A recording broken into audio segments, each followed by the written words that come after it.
In 2023, a crack commando unit of retro podcasters joined forces on a panel at LA Comic-Con, but were sent to Comic-Con jail for a crime they didn't commit. These men promptly escaped. Today, still wanted by 80s nerds, they are very easy to find. If you have an 80s nostalgia problem, if no one else can help, maybe you can hire the Night Boys.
It's 80s Kids Unite.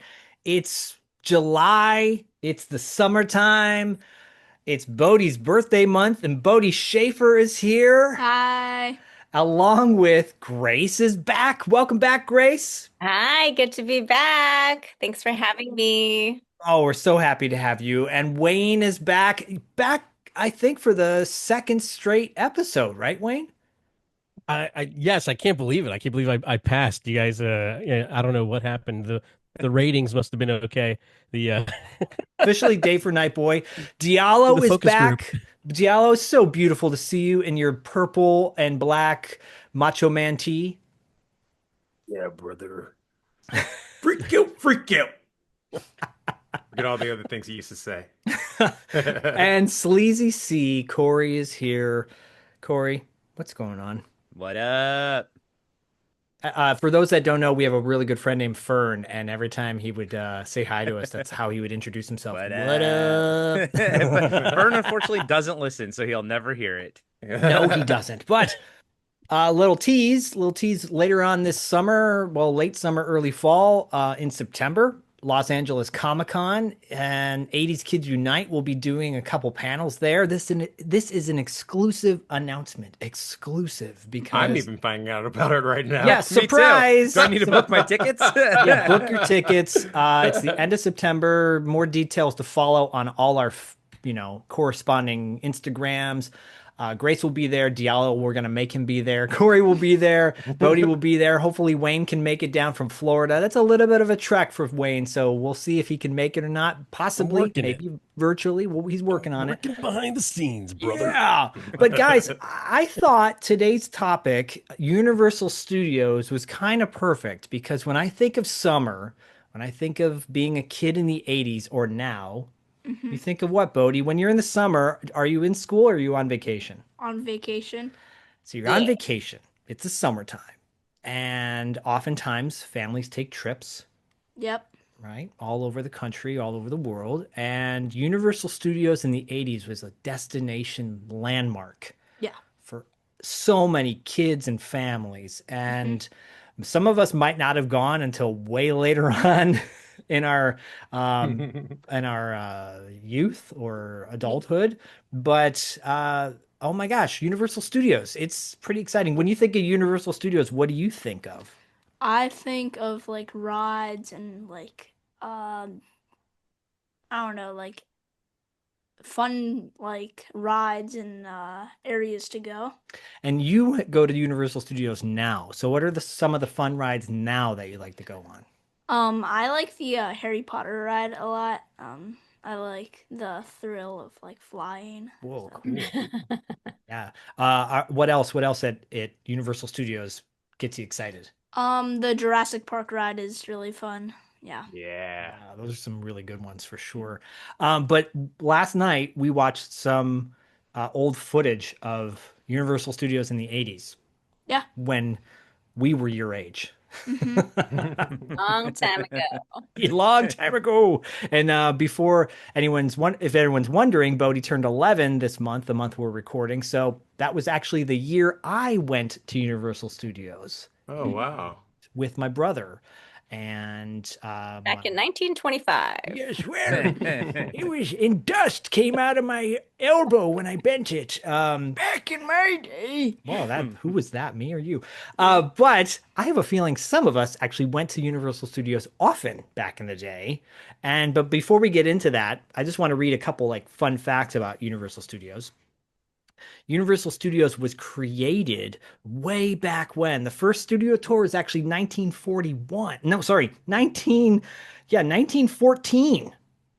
Can you believe that? When a Wow. German American immigrant named Carl Laemmle, known for the Laemmle Theaters, bought the Taylor Ranch in San Fernando Valley and founded Universal City as a gigantic studio with its own zoo, its own police and mayor and Native American indigenous people living on the premises.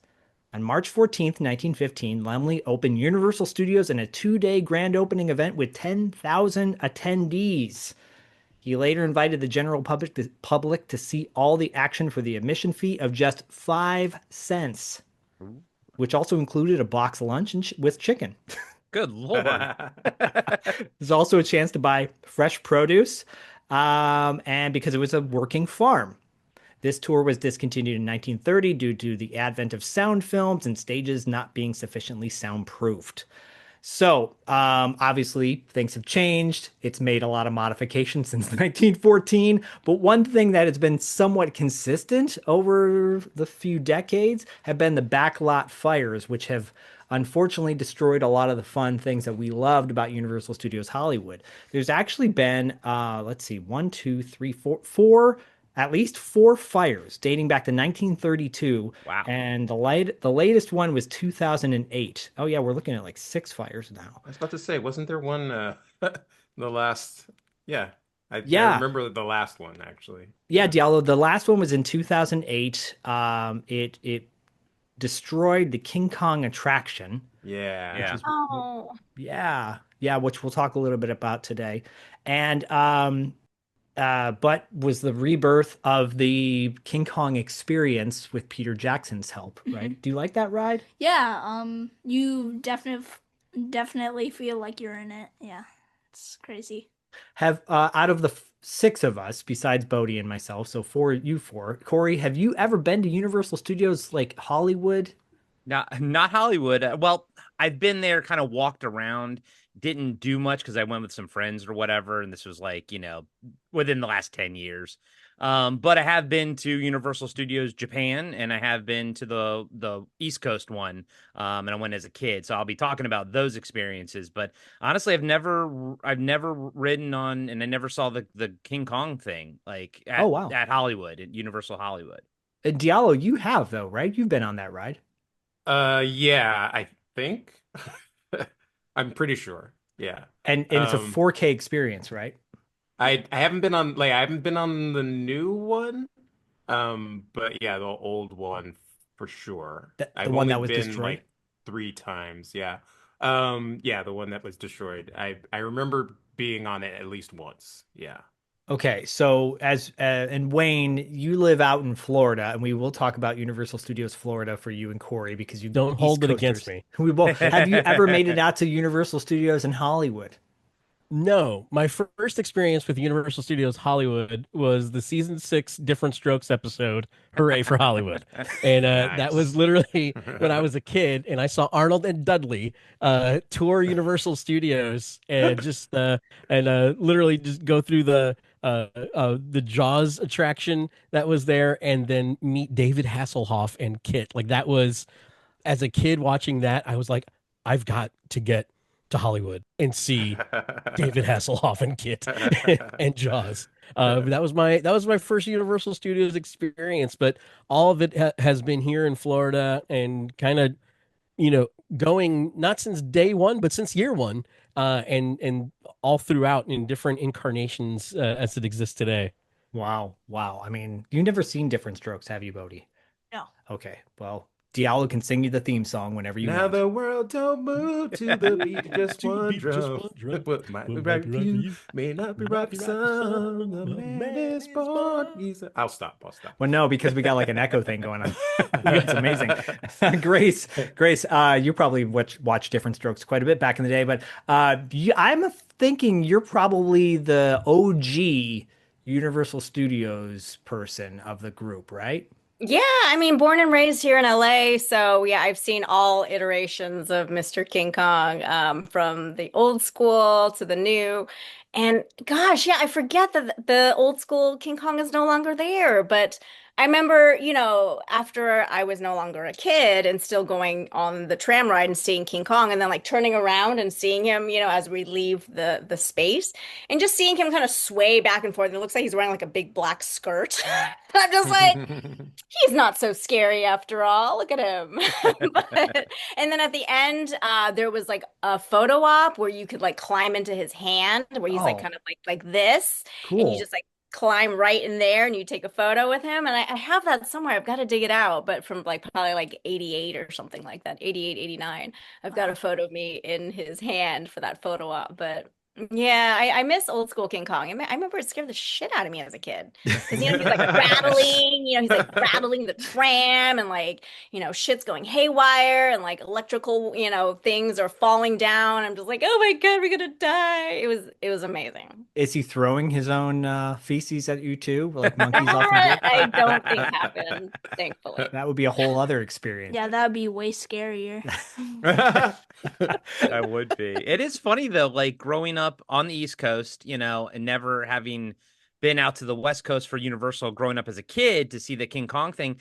I still feel like I've been there because it was such a part of our pop culture, and it wasn't like regional. Like everyone in America knew about it. And I don't know if that's marketing, like is that marketing genius, or is it just because it was such a unique thing that it just sort of made its way around? But even though I've never ridden it, I feel like I've seen it. Like I know I haven't experienced it, but I know what it's like. You know what I mean? Just because it permeated the 80s and the 90s so just thickly, Well, I think he was it was in magazines, obviously, advertisements, encouraging people to come in Los Angeles. And Right. So I imagine that was probably all part of a massive like marketing campaign push. Whereas a kid, you don't realize it's marketing. You just think it's like knowledge that you're acquiring, Right. And I think, when obviously everybody were focusing on the 80s, but in the 70s, that's when really the Universal Studios tour was really taking off and was really exciting. I believe they just celebrated the tram tours last year, celebrated its 80th birthday. Was it last year or this year? I'm blanking on my timelines, but it has been going on for 80 years, the actual tram tour itself, which has evolved quite a bit. Yeah. But if you go back to the 80s, that was like for us 80s kids, and maybe even Bodie too. He might be like, wow, it was really great. That was when like the really good stuff was coming out.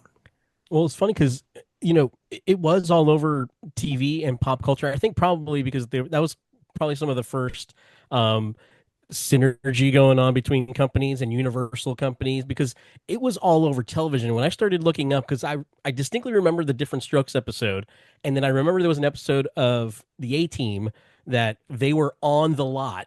And it was on that episode where you get that in the opening credits of the A-Team, where your face man, he's looking at that Cylon passing by him, right? And that scene with Hannibal opening up he's inside the Godzilla outfit, right? That's all from that episode, and it's all in Universal Studios because that also features, the Jaws ride. But Knight Rider, so this is like the weird meta thing. Knight Rider had 3 episodes that all happened in the Universal Studios theme park in Hollywood. And so the weird meta thing is that David Hasselhoff exists in the Different Strokes universe, and Michael Knight also exists in the Universal Studios universe. And so like it's just this weird thing where Michael Knight and Kit were actually in Universal. There's one of my favorite scenes is he's fighting the bad guy at the end of it, and it's Robert Englund, who's the Freddy Krueger, he's the bad guy in that. And then like they're like fighting while the Jaws shark is like coming at them, and it's like this extra peril, and it's like, I want to do that. I want to wrestle by Jaws. But that's all there because that enticed you as a kid. Even in Florida, I remember 2-page spreads in, comic books and magazines of, wanting to see Universal Studios and them telling you to ride the movies and all that. Right. Yeah. And in fact, in the beginning of this episode, if you go to our YouTube channel and subscribe to Podcasting After Dark's YouTube channel and go over to, $2 late fees and hit the subscribe button on that too. The images of all of us are behind us have this cool Universal Studios image, and one of them for Wayne is the ride the movies and ride the adventure from Universal Studios Florida. But I want to really quickly roll back to King Kong and the King Kong experience, what it was in the 80s, because it's pretty rad. It's pretty rad.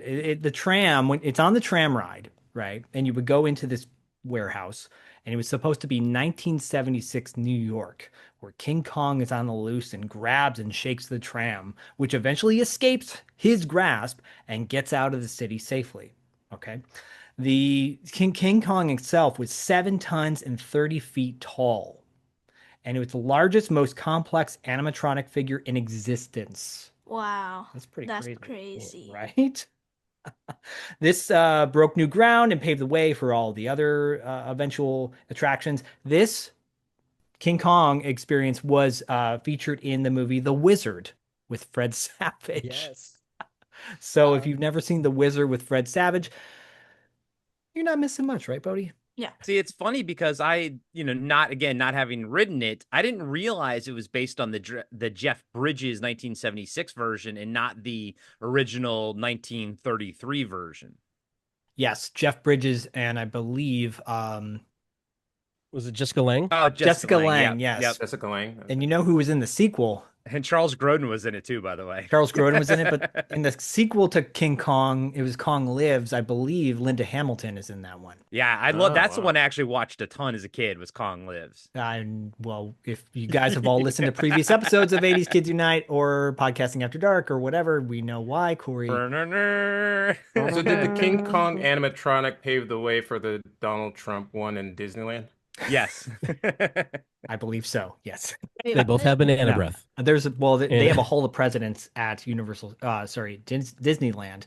Universal, on the other hand, used to have a Hall of Monsters, right, Grace? Oh my gosh, I don't remember. They used to have a Hall of Monsters. I remember going in it as a kid. You know what? I vaguely remember. I have pictures of me and Frankenstein from Universal Studios that I'll show later. But yes, I vaguely remember that. Yeah. Sadly, I don't have any photos of it on me, but yeah. Amazing. Is that Frankenstein or Frankenstein? Is it Igor or is it Igor? So you brought up Wayne, you brought up Kit and Michael Knight, and obviously Knight Rider was around a lot, but you also brought up Battlestar Galactica. And one of the tram tour rides, which it's devastating that it's gone now, was the Battle of Galactica. It was a high technology attraction, featured animatronics and live actors in a spectacular laser battle as your tram drove through. We watched a little bit of that last night, right? Bob? Yeah, it looked really, really cool. So yeah, transport yourself back to like 1987 or 88. I believe the ride, it was around at that time. We don't have computer animation, all the AI stuff we have now. Do you think it would have blown your mind back then? Yeah, I think it would blow my mind. Yeah. Diallo, you unfortunately had not gone to Universal Studios until much later on in life, but do you think that that Battle of Galactica would have been your jam? I mean, what do you think? I mean, every time I watch, Sounds like, do you not know me? I mean, just like Wayne said, every time, A-Team came on, it was like, because at that time, obviously, Battlestar Galactica had been gone for a while. And so every time I saw the Cylon walk across, and even just seeing the Cylon itself was cool, but, having Dirk Benedict kind of give that nod, was like that was enough to, keep me alive for like 4 years just watching that. So, obviously I would have enjoyed the entire experience, and I wish they would recreate it with the old one and the new one. Yeah, they did a fan fest recently at Universal Studios where they brought some of the more kid-friendly things back, like Back to the Future. You had more of an intimate experience getting to sit in the DeLorean with Doc Brown and Einstein and Marty and recreating the scene where he goes into the future, or well, yeah, from the 50s. And from what I saw, I didn't go there, but it sounded pretty rad. But let's do this. Let's do like a little round table where we go to each person and their own kind of reflections on what Universal Studios means to them or meant to them.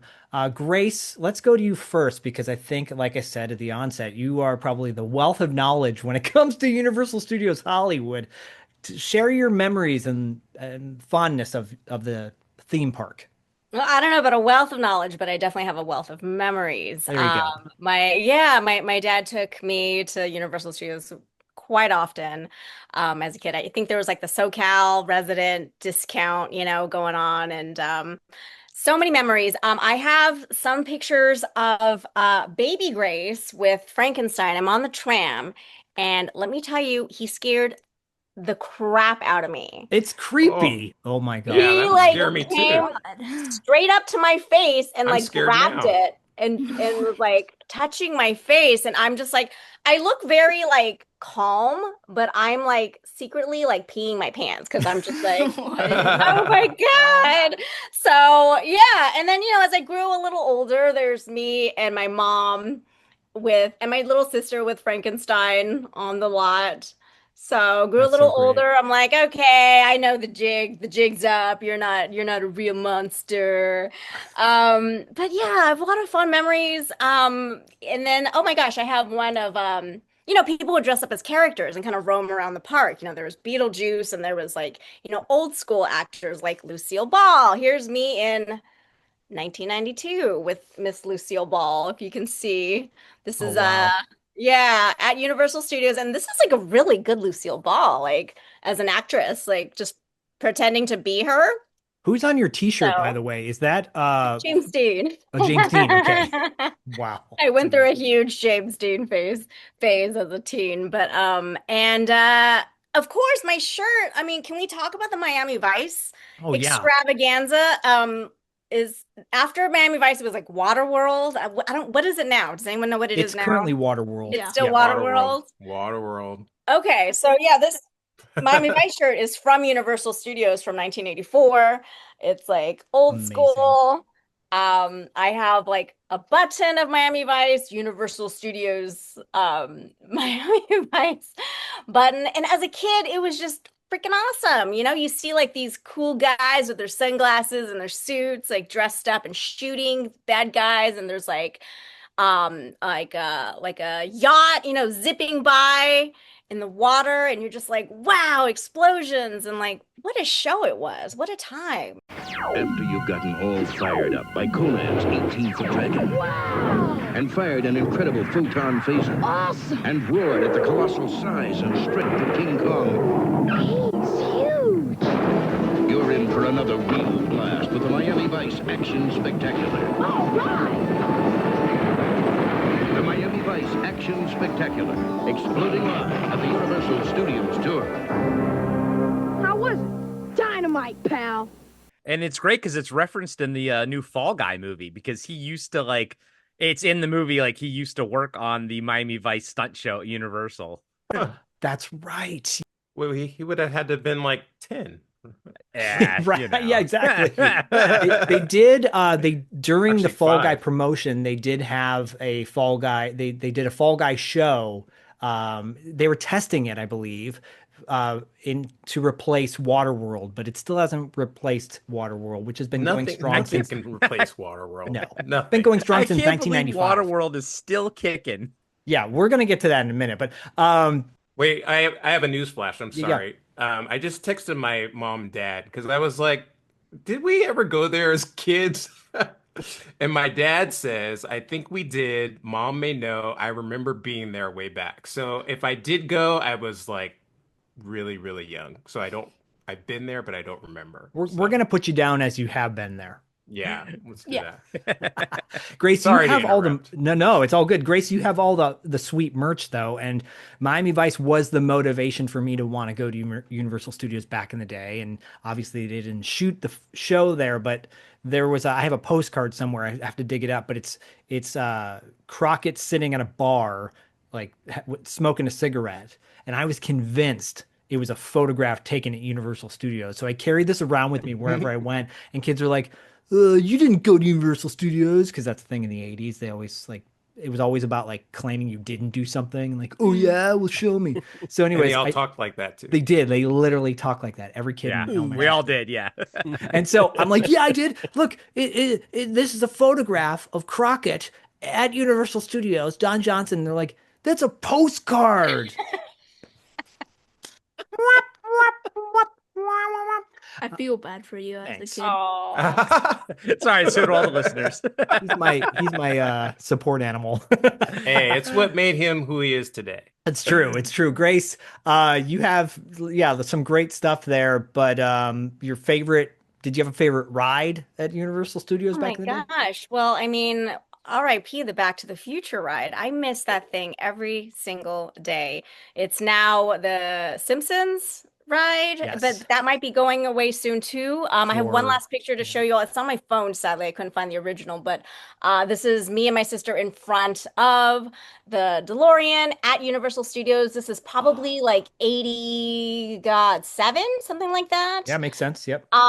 Because the movie came out in 85, but the movie was going strong years afterwards. I mean, it was such a huge phenomenon. So yeah, it was on display at Universal Studios for photo ops, and yeah, there we are at Universal Studios in front of the hero car. But I miss that ride so much. Yeah, it closed in 2007, sadly. But Yeah. it started in 1993, which is pretty interesting, actually.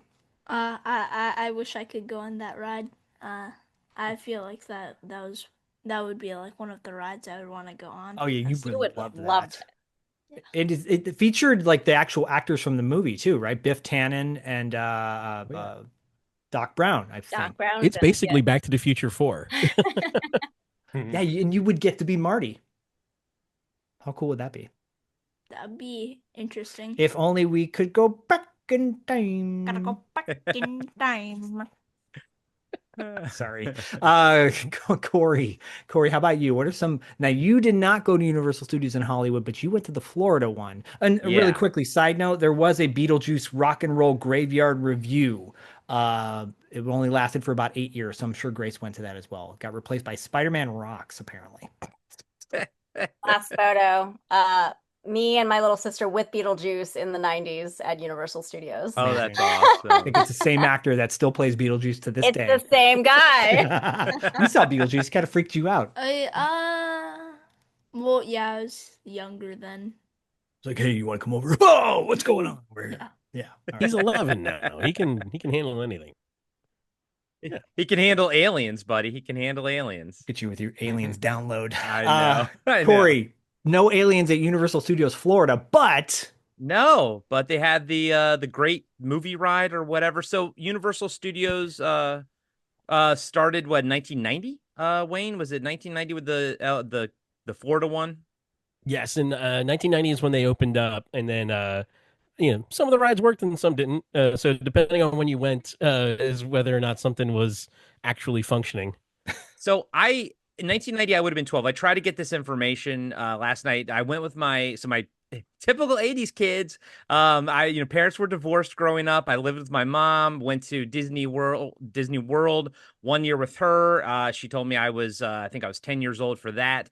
And then I went with my dad and stepmom. They've unfortunately both passed away. And I was asking my mom, and I was like, oh, what do you remember when I went? She's like, oh, we had such a wonderful time, you and me. And I was like, okay, yeah, but when did me and dad go? I don't remember. So anyways, we had a wonderful time with you and me. And I was like, okay, thanks, Mom. You don't Sounds need like to my have this mom. battle anymore. Like, he's gone. But so I'm pretty sure I was there in either 90 or 91, because I know I was super young. So I don't think my dad tried to go like right when they opened, but I think it just sort of worked out that way. I remember being super excited. Obviously, we went to Disneyland as well. So it's like, or Disney World as well. So it was like a whole encompassing trip. But I remember being very excited for Universal Studios because I was excited to see the giant AT-AT that they had there. From Star Wars? Wait, was this the MGM? That would have been MGM. Oh, So wait, what was the movie ride then? Is that MGM That as was well? also that was also Disney So MGM. I never went to Universal Studios in Florida, and I'm just discovering this now. I've been to MGM, and I have nothing Corey, further. but we had a good I time. have nothing further to add to this discussion. So hold on, though, Wayne. Moving When did? But now I'm curious because I know I wasn't 12. So when did the MGM one? Was that in the almost 80s? spit all over my computer screen. Dude, I believe it. welcome to my life. Disney MGM, I believe, opened in 88 or 89, and it was in direct competition. It was one of those things where Michael Eisner, that was when he had transferred over to Disney, but he had already kind of heard inklings of them trying to open Universal Studios in Florida because he was at Paramount at the time. They were working on some stuff. Oh, yeah. So anyway, when he went to Disney, he stirred up, hey, let's use some of this land and create Disney. And then it became Disney MGM Studios, which is now Hollywood Studios. But that was the competing thing. And so what ended up happening was they actually turned, movies into rides, which changed Universal's tune, and it delayed Universal's building in Florida because they went, whoa, let's not just focus on the tour now. Let's turn these into actual rides, which is why like Confrontation and E.T. and all those things came out, because instead of being tram stops, they became full on rides and attractions. Because the Great Movie Ride, or whatever it was called, I remember I was excited for that because it had an alien segment, although I was disappointed because it wasn't Aliens. And I think I had seen Alien by that point, so I was either 10 or 11. So I'm thinking it's like, I think we went in like 89 at that point. But yeah, so guys and gals, it was the MGM place that I went to. I have nothing to say about Universal, but I loved the giant AT-AT. I thought it was amazing. So that's where I was. Well, see you guys later. It's going to be great. Good Next talk. time you're out, let's head to Universal. But I think Corey, Wayne can save you though, because you're going to live vicariously through what he did when he went to Universal Studios. Florida, Save me, Wayne, please. Right, Wayne, save us, Wayne. Oh my goodness! So my earliest in memories of like going to Universal and all that was quite literally almost the summer or the next fall after they had opened. So like my family would do the occasional Orlando trip. I grew up in Miami, and so I was growing up there, and we would do the trip to Orlando. And so then Universal became basically the other option, because we were doing Disney World and all that so much. So when we went there, I got to go a couple of times with my family, but then the best part was I had quite a number of friends. It opened up right as I was entering into high school, and the coolest thing that can happen like on a birthday is when you get to go somewhere and take a friend. Have you ever had that as the gift? I literally just did that with his buddies on his birthday. Yeah. Yeah. Oh, see, that's awesome. And I got to experience that as the friend. And so it was like, okay, well, you cool. could pick one person, to go with you. You were Charlie Bucket. Friends. Yeah. I was like, right, yeah, I got the golden ticket. And so I would, get to go and experience it. And so Universal Studios at the very beginning in Florida, it was tumultuous because it was like the rides weren't working. A lot of times people would go and, you would pay to go and see basically 4 different rides that were happening in that place, and half of them wouldn't work, and they were giving out refunds and extra tickets like crazy. That's why they even had a deal for a while where it was like, if you pay to go today, you get the ticket for tomorrow for free, because things may not be working. They shut down Jaws, I think 2 or 3 times, and then eventually revamped it altogether because that ride had the same problem as the movie. The shark wouldn't work. And Wow. And the maintenance on that, because that shark lived in the water all the time, and so every night they had to do maintenance on that shark, all over and over again. But for me, going at that early stage, it was a lot of fun because it wasn't just about the rides, but they also would do really killer shows. And so my favorite show, it was twofold. You already mentioned the Beetlejuice Graveyard Review. Yep. That was a lot of fun. But the Ghostbusters Spooktacular, as a Ghostbusters guy, right? That was so much fun. And they had a couple of different versions of that. over the years where they kind of retooled it and tinkered it. At first, it was just like a stage show where it was like a tour guide kind of giving you a tour of of the set, and then the set got haunted, and the Ghostbusters had to show up, and then eventually became more interactive where as a kid you can come up to the stage and they would make slime and show you slime and like that kind of thing. And I was already in high school at the time and like way above the kid limit, and I wish so badly that they would pick me, like this little lanky guy from in his sophomore year in high school. But like I wanted to do that so bad, but then again that would get haunted and get busted. And I think those shows really were, the saving grace of the of the experience, because the rides would sometimes not be working, but the shows would be happening. That's great. That's a good point. So yeah, I never thought about that. Like as a kid, I was like, why did they have these like live action shows?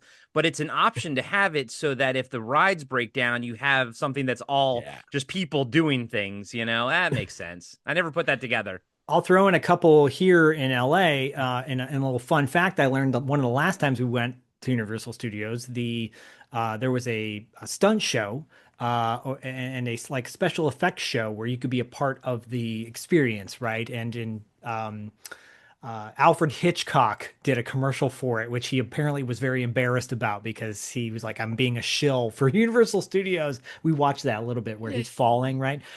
He like goes like, what? Yeah, like he falls off a building or something, right? But the director of Wicked apparently was in as a kid, got to be a part of the stunt show at the Universal Studios experience back in the day. But we had the Conan the Barbarian show, which from what I've seen online looks amazing. I believe it was in what is now the Conan show was turned into where is it? Is it where Terminator used to be? Or? Yeah, they did like a Terminator thing there. The Adventures of Conan Sword and Sorcery Spectacular got replaced by Beetlejuice Rock and Roll Graveyard, which got replaced by something else. But Brian Thompson, who from Terminator and Cobra most notably, was in that show, and he talked a little bit about that when Dustin and I interviewed him. It's an interesting segment of the interview. Can I show you guys one last photo? This is Conan, the Conan photo op in the 80s. Oh, wow. Oh, amazing. I mean, yeah, all of a sudden, like, yeah, I've got a bodacious bosom. That was the Conan photo op back in the day. That's amazing. At Universal Studios, yeah. Grace, can you post those on your Instagram as well? Yeah, sure. Okay, so Grace will be posting those on her Instagram. Links to Grace's Instagram are in the show notes. Highly recommend you check that out. Well, I was going to say, Grace, like going on the Back to the Future thing, because Back to the Future and Jaws were my two favorite rides. Those were where I would go directly to. And it's funny because theme songs trigger a lot of family memories for me specifically. One of my all-time favorite memories of my grandfather had to do with Back to the Future, which is what made me so sad when it closed, because I felt such a connection. I was really close to my grandfather, and we all went as a family together to go to Universal Studios. And my grandfather, if you knew him, was the sweetest 70-something-year-old Cuban man. Like, he was just this, like really sweet guy, and, hardly spoke English. He knew enough to kind of get by, but he did everything at this park. And so he got on, the Back to the Future ride, and I was like, I don't know, is Grandpa too old to get on this ride, and I was always so worried about him, and we got him on the ride, and he was riding the whole thing, and he went through all of it. And when we got off, I just remember, asking him in Spanish. I said, Grandpa, did you like the ride? And he goes, it was so cute. And I was like, it was so cute. That's not the words I would use to describe Back to the Future, but from there on out, Back to the Future was the cutest ride in the theme park for me. And it always made me smile. And Bodhi, you can actually see the footage of the Back to the Future ride now online. You can actually go, and there's some really good versions of that. And I think that, you maybe, if you sat on the couch And if your dad grabbed the cushions from under you and started shaking them while you were watching it, it might be close to the whole We can experience. recreate Might it. be close.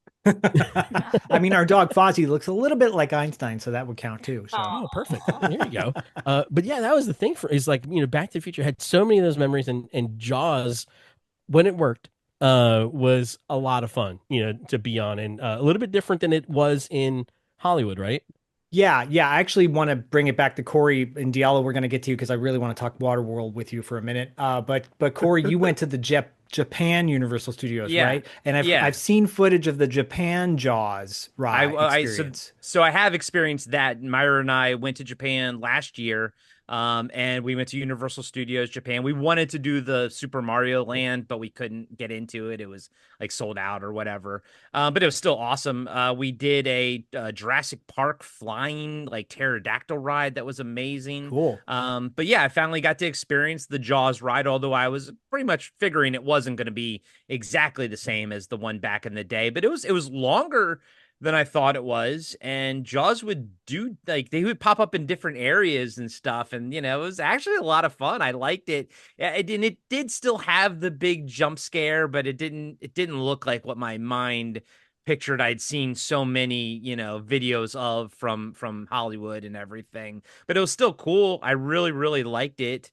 So yeah, that's so I have been to Universal Studios. It just took me going to Japan to get there. Well, But that's but okay, Zach, Corey.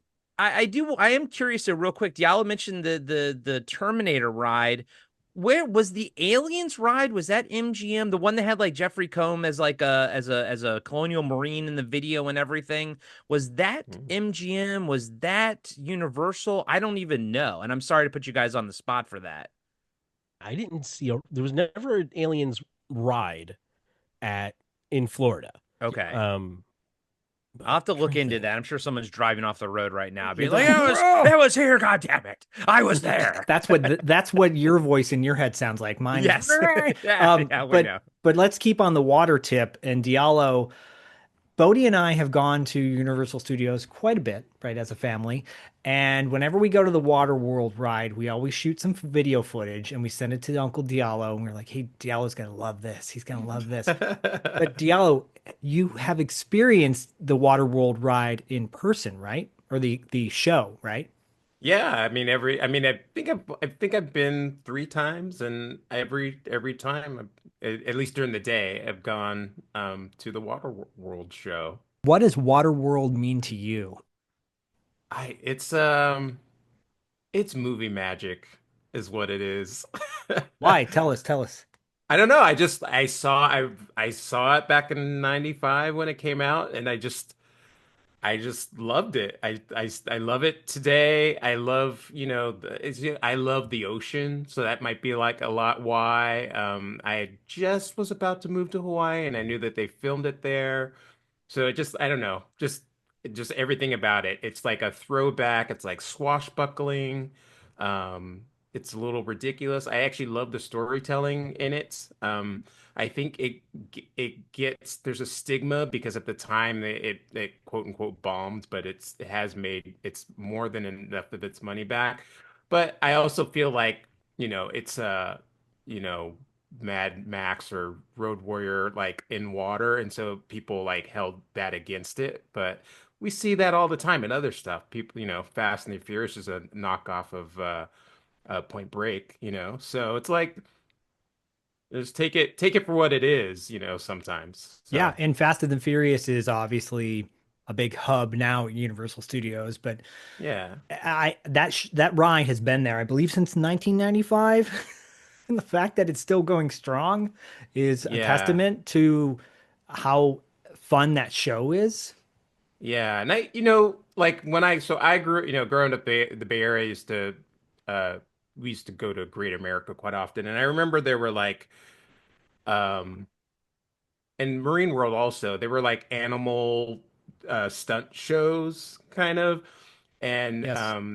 it was kind of like not throwback, but it was like you don't really see those anymore. So like going there to see Waterworld is, I don't know, it's cool. Like watching the big airplane come over the top and land in the water, and just the coordination. And I've seen some videos where there were some fails in you know, Should we and watch those? Oh yeah, yeah, yeah. I mean, I Yeah, saw one stunt like show fairly fails are fun recently. videos to watch. Yeah, it's like they have to stop the show, and then like a automated voice comes on, and the show will resume. I know it's cool. I don't know. Instead of like, I remember going to Marine World, and with the big um, killer whales, and you want to sit in the front so you can get splashed. Instead of those, you have the guys on the jet skis trying to get you wet and stuff. Right. So yeah, but yeah, the first time I ever went was 2000, and with my ex, and who it was a terrible breakup, but we're friends now. But Do you need a uh support Bodie? Here's a support Bodie. no, I said we actually are I friends feel now. your It's pain. it's amazing. Anybody that knows knows both of us that we're friends now. It's amazing that we are. But no, that was the first time I ever went. I think Jurassic Park ride, when you said, speaking of wet, that was actually like my favorite thing there Oh. was the Jurassic Park ride. Same. A huge Jurassic Park fan from the past. Um, and like riding on that ride, it felt like experiencing the show, but the drop is just intense, and I love that part. And like you get wet. Yeah, that drop is Um, amazing. yeah. Oh, And yeah, then the the drop. last time I went, I think was 2007, and that was the last time Back to the Future was there. And so I do remember that being like, I will say it was like magical. Like when they took it out, I was like, why? Like Yeah. I haven't seen The Simpsons to replace it, so the Simpsons ride might be amazing, but yeah, I don't know. But like the Back to the Future ride was just like, it was like, why would you take that away, you know? But then also, I think the first time I went, they still had the ET ride, Right. and I do remember going like, what is this? And that was one that was good that they took away because they replaced it with the Mummy ride. I don't know if that's still there, but that ride was Yes. yeah, that ride was amazing. I remember, and then I remember going for uh was it Universal Horror Nights? Yeah, and that was pretty fun. Those are still really fun. Haven't been in a while, but I know that they put on a great show for that. Yeah. They have like do they have the Backdraft show still, or So Backdraft was Backdraft. no back. So there's a Wow. couple rides like Backdraft. Forgot about that back- movie. Well, it wasn't a ride so much. It's like an experience. It was pretty Experience. intense because like you're inside like this theater or whatever, and it's like fire everywhere. It's Right. like, yeah. That got replaced by the Transformers ride. Oh, Oh okay. yeah, Have you been on the Alright. Transformers ride, Bodie? Yeah. Did you like that ride? it's fun. I Yeah. mean, I think you get motion sickness. I can't go on any of these rides. Was Back to Future Ride like one of those motion rides where it's like you're still just staring at the screen, but Yeah. everything? So I looked Yeah. it up real quick, and the Aliens ride was It's back to aliens. it was called well, it would help people who are driving. It was called Aliens Ride at the Speed of Fright, featured Jeffrey Combs, and it operated in San Francisco in 94 to 95. So that was it. And it That's was one of those really- motion ride things. That Just in San Francisco, Actually, I like kind it of was- remember hearing Yeah. about that now that you mentioned it was in San Francisco. Actually, Yeah. You can find YouTube videos of it online. It's pretty cheesy. That's It's really pretty interesting. cheesy. Yeah. I will say, because Diallo mentioned the Terminator ride, and that was the Terminator 2 ride. Well, it was a 3D experience, and that was replaced by the Despicable Me ride. So was that one at Universal, the Terminator one then? That's at yeah, Universal. that was a Okay. pretty cool show. That was really Um, fun. Yeah. Yeah. And the Despicable one, do you like that show? No, I don't think it's worth it. It's a giant screen, and you sit down, and the thing you sit This in moves. seat, and it's like you turned into a minion, but it's like not really that immersive. It's kind of like Italian brain rot a little bit, where they speak Italian and not. No, never mind. No, Um, I'm Rainrats like Bombadilio, Crocodilio, and Tralalito, Tralala. The coolest thing that happened at Universal Studios was screening of Angela in the Dark. at Universal. That was a highlight, yes. And for those that have not seen Angela in the Dark, links to that are in our show notes. You might hear some familiar voices in that, and it's Diallo's motion comic, which is amazing, and everybody should go watch Corey it. is a producer. He sure is. That was fun.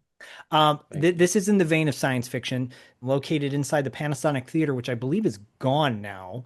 It was a Star Trek adventure where you got to put on Star Trek uniforms and you were placed inside the sets. And you were basically given your own episode of Star Trek to be a part of. That got replaced by the Flintstones show, but that ran from 88 to 94. That sounds fun as well. Yes, yes, it does. I'm still thinking about the logistics of having to like have all kinds of Star Trek uniforms for people of varying sizes and everything like that. I was just lost in the logistics of that. There's some interesting choices that they made. By the way, there was a Creature from the Black Lagoon musical that lasted a year. Going back to the Star Trek thing. Yeah, go back to Star Trek. That one guy who didn't put the deodorant on, that'd be kind of awkward. Just wearing someone else's like uniform. I mean, they'd have to burn those uniforms after every time.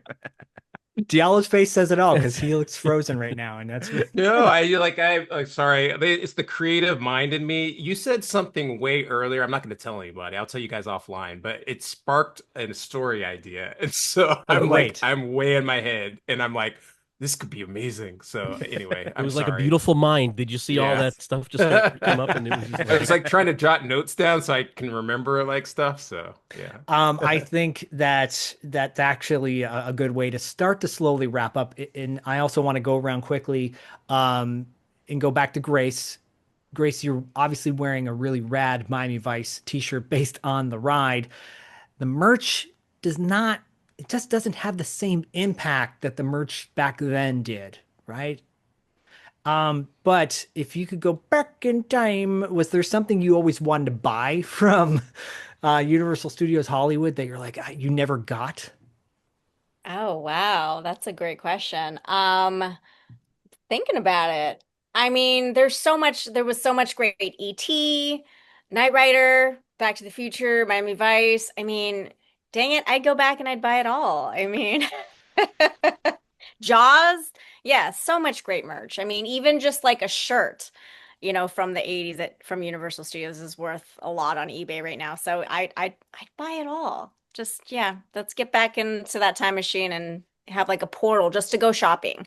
Yeah, I know. Seriously. Because the shopping now, what they have for their, anniversary merchandise, it's just not the same. It doesn't have the same impact. I will say, if you go back in the archives of like old footage, old photos from Universal Studios, they had the Transformers from the 80s there as well. I don't know what they were doing there and in what capacity. I'm assuming it was more just like, meet and greet type thing. But the fact that they had Transformers there, it's pretty rad. Like Optimus Prime, who looked like Optimus, not like the Michael Bay looking machine thing. And I also add my little memory, and I've shared it before, and I believe I shared it with Grace because she's a big Tom Atkins fan. When I went to Universal Studios in 1987, I believe it was either 87 or 88. I'm on the tram tour, and we're going through it's no longer there, but it's the Avalanche Tunnel, which was used in the $6 Million Man. $6 Million Man with Andre the Giant, I believe, when he was Bigfoot. Yeah. Mm-hmm. And as we're going towards that tunnel, you hear someone shouting, "Don't go in there. It's an avalanche. Don't go in there." And my brother and I turn and we see the man, Tom Atkins. You don't know who this guy is, but when you do start watching Tom Atkins films like Halloween 3 and The Fog, you'll be like, oh, this guy's cool. Night of the Creeps. Anyways, no Tom pressure, Atkins buddy, no pressure. No pressure. Aliens, no pressure. Tom Atkins is waving his arms. Don't go in there. Don't go. And my brother Eric and I look at each other and go, it's Tom Atkins. Like, what? And, you hear the person on the tram driving, there's someone warning us not to go in this tunnel. I don't know why they're saying that. We're just going to keep driving in through and enjoy the ride, everyone. And I'm like, no, that's not some guy. That's Tom Atkins. Stop it! Stop it! Stop it! Stop it! Stop it! Stop it! He was probably there to do an episode of Murder She Wrote or something like that. I don't know. But anyways, it was such a wonderful memory. That was probably my favorite moment next to seeing Miami Vice and getting that Don Johnson postcard photograph. Zach, I was going to Wayne. say the thing on the merch, right? Yeah. The thing that I remember way back in the 80s and the 90s when it came to, especially at Universal Studios, because Universal Studios in Florida also had the Universal Studios store. And so like you would be able to go in there and see everything. Nowadays, I can go to Target and I can pick up a shirt that says Jaws on it. Right.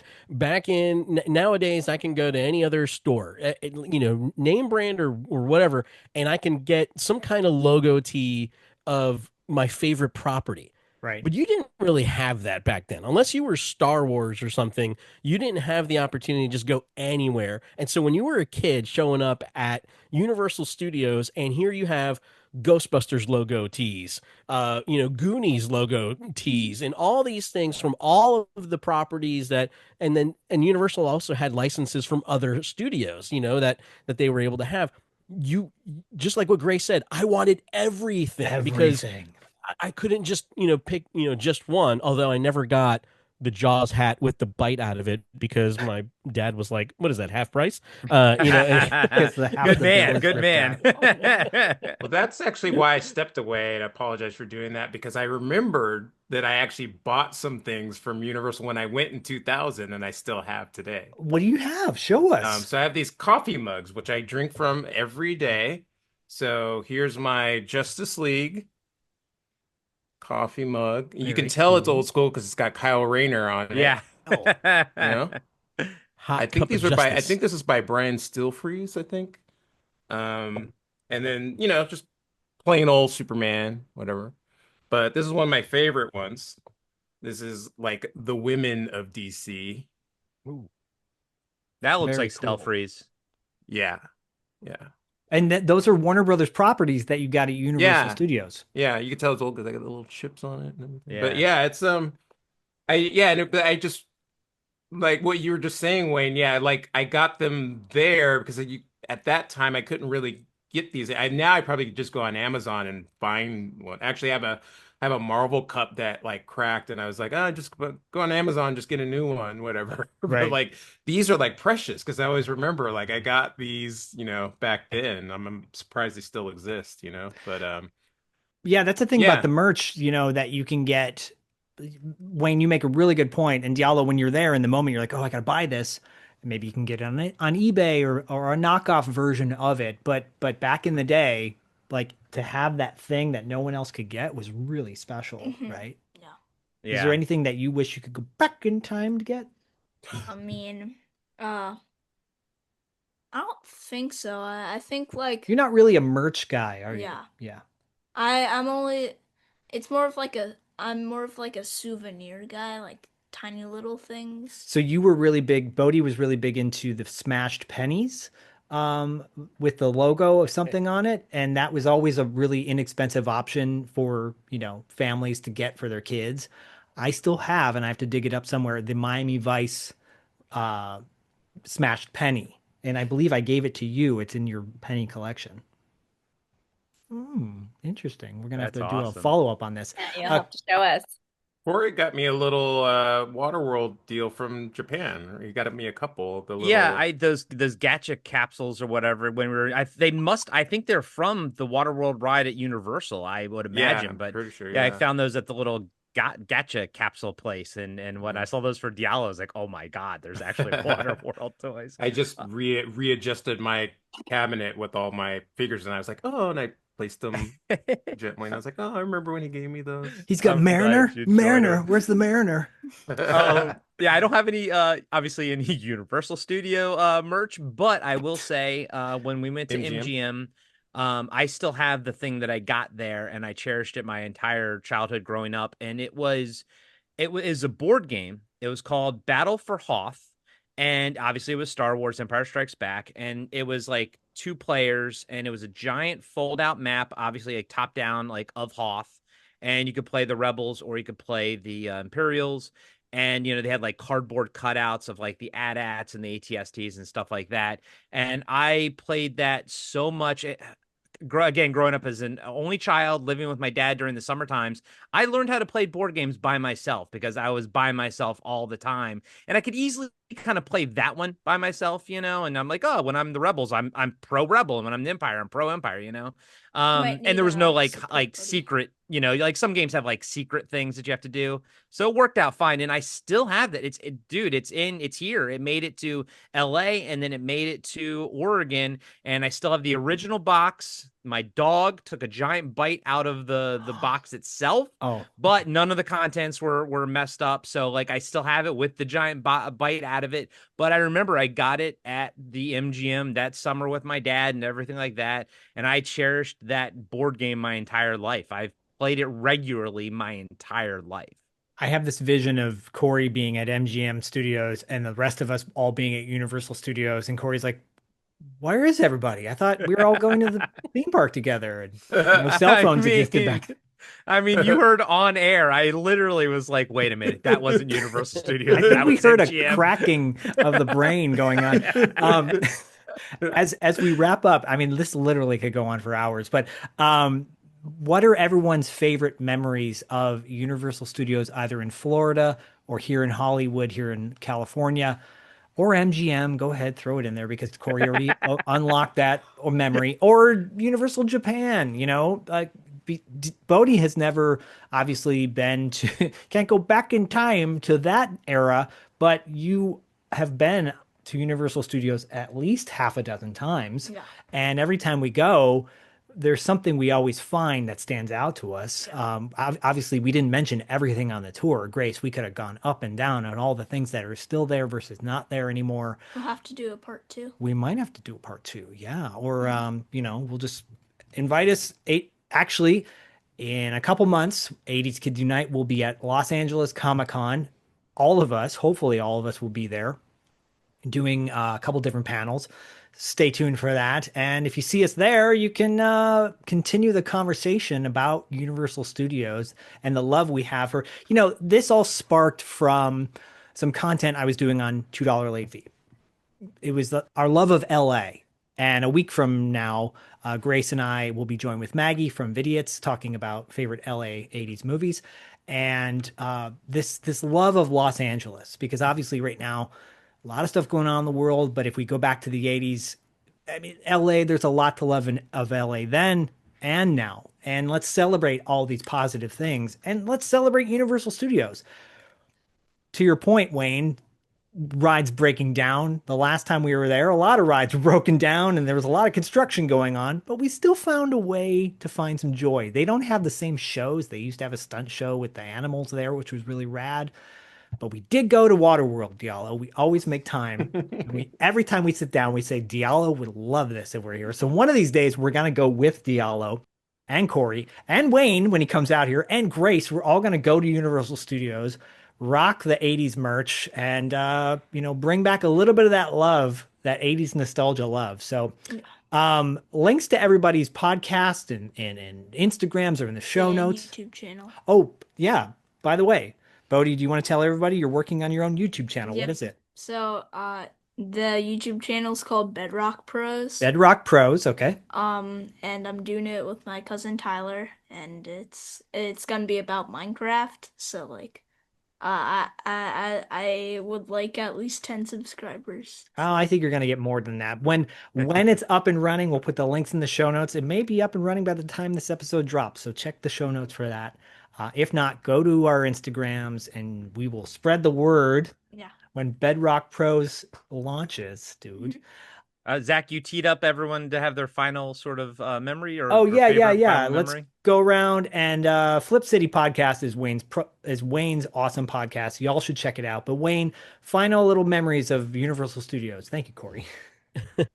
I had a ton of great memories, from open all the way to even now. Plans are brewing for me to get back down there or over there, around the holiday time in December and all that with my family. But my favorite is this. At this point, I'm finally, a dad, and my daughter Emmalee, she has some disabilities, and it's trying to find a thing that makes her smile and click and get into it, sometimes is difficult, and you try and find the thing.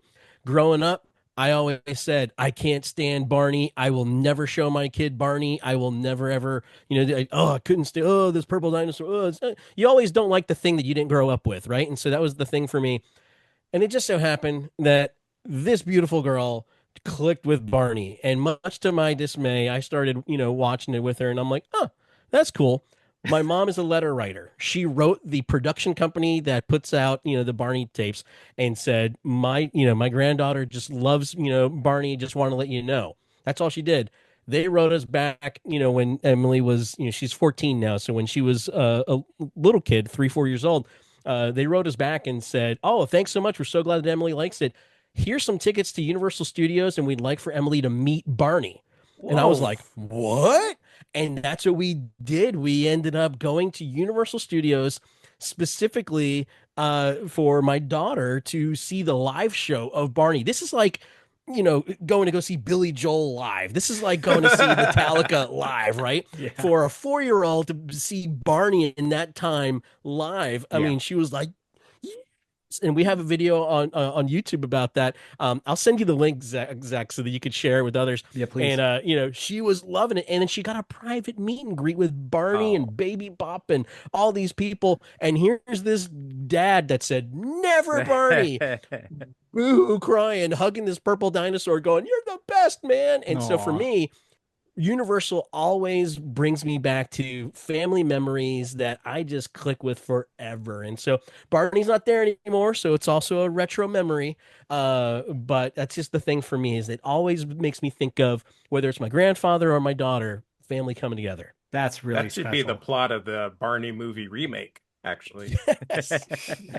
And then you do a version of the Barbie song, "You're a Barney dad, it's not so bad." Diallo, that's really special, Wayne. Thank you. And go check out Flip City Podcast. And if Wayne sends me that link, I'll link it in the show notes as well, and y'all can check it out.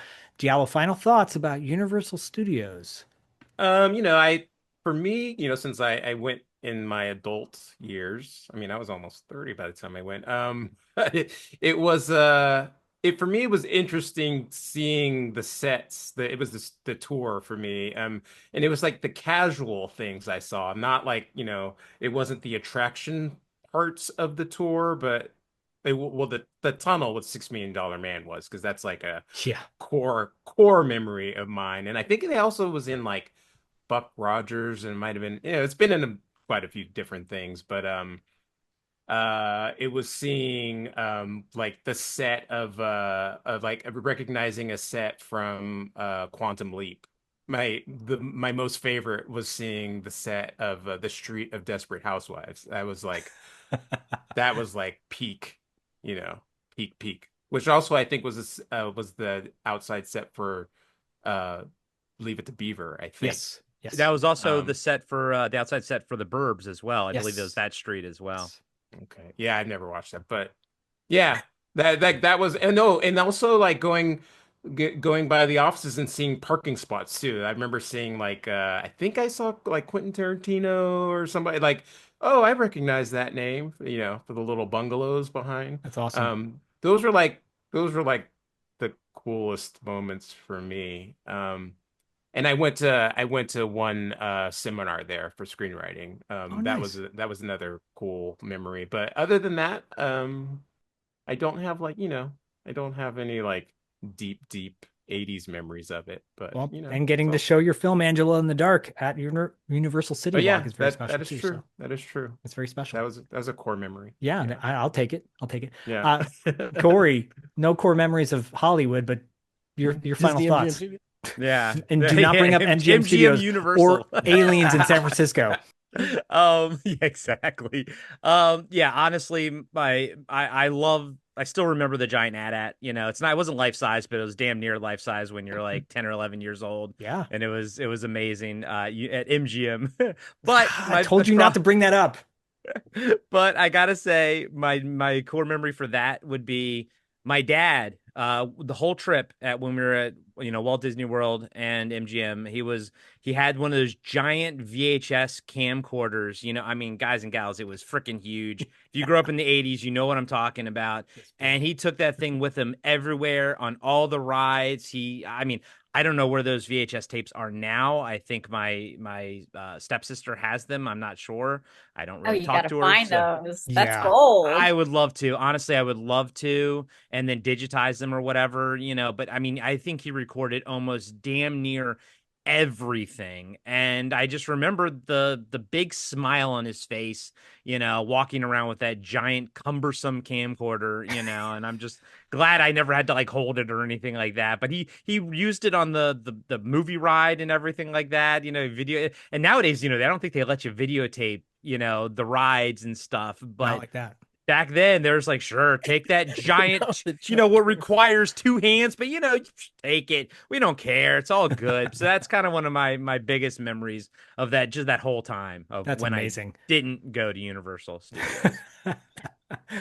I'm going to save Grace for the very, very end because Grace is like, I'm putting you on that pedestal, Grace. Your memories of Universal Studios Hollywood because they're so gold.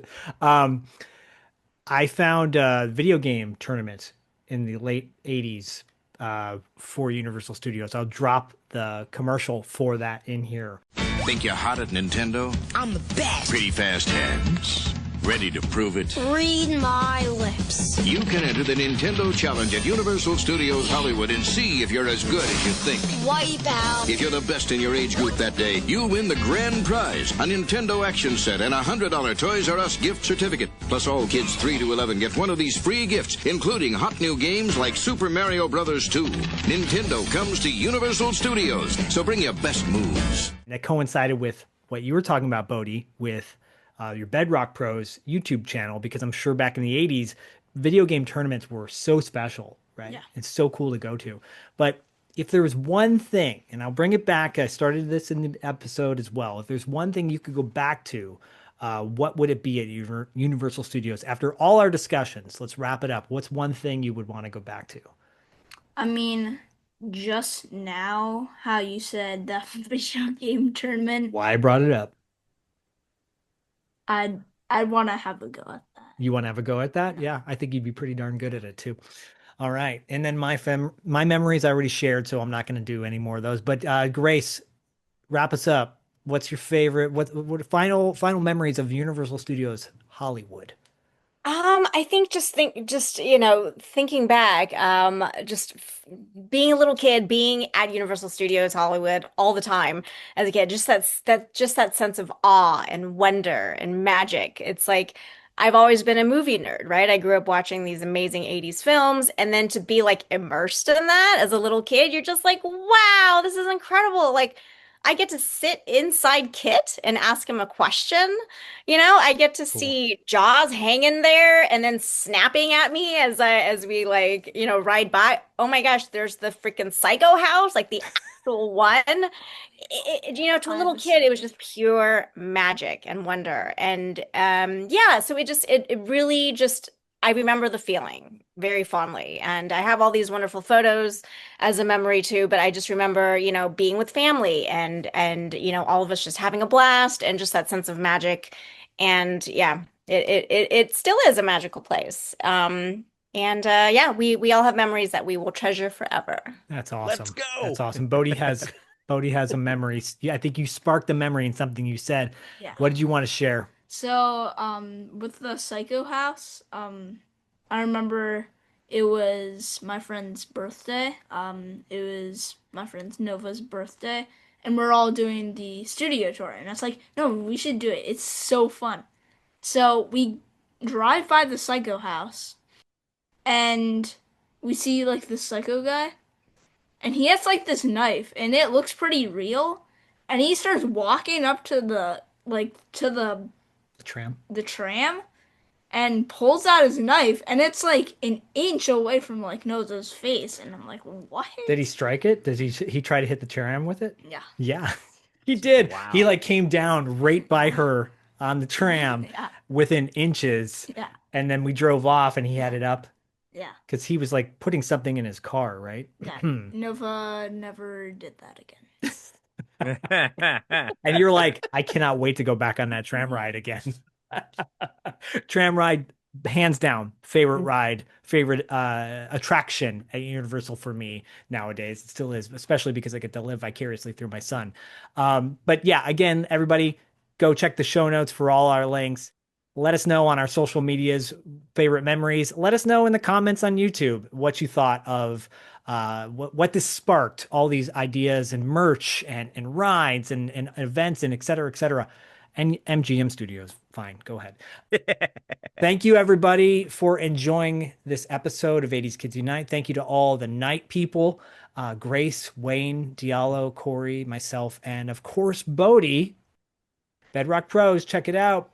You're carrying the torch, my friend. And if you want to support Animal like Bodie, let us know in the comments too.